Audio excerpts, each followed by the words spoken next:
Dominique, you've been sharing with us your experiences as a working youth minister on creating space and nurturing the possibility of young people discerning their core purpose, the purpose for which they were created. And you helpfully shared with us both the process of gift assessments and modeling by bringing in people pursuing other vocations and letting people, the young people, see if their hearts start to warm up to that kind of a path. What else can you share with us as practices that you've employed with youth ministry to create and nurture this process? Well, I can tell you one thing that I've done is looked into the community. What organizations are out there where our churches are located or where our schools are located that help with the process? So where I serve down in Atlanta, there's an organization with Walk with Jordan Foundation that was founded by Jordan Davis's mom, Mrs. Lucy Macbeth, and they start the assessment in the school system with individuals who are in middle school and high school to kind of figure out what are their passions and goals, and then what schools line up with those passions and goals.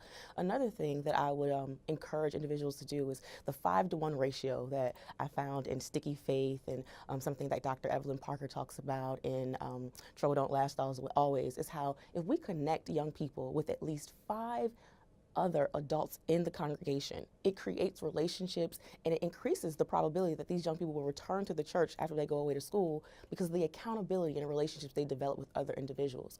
And so in those relationships, not just on youth field trips, but in the worship and arts, if you allow the praise dancers who are in their 60s to join together with the Miriam dancers who are 6, 7, and 8, there's a relationship that creates in rehearsals where they're learning what somebody else's grandmother has done for their life, and maybe that does work. I can see success in that individual. Or happen in a Sunday school. Every 5th Sunday, all Sunday schools meet together. So we have these conversations about who God is and what God looks like in your father's life.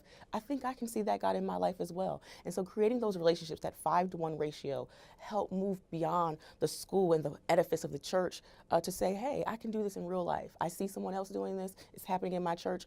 And I see them beyond the deacon, but they're a person now. And I can see God doing what God does in their life.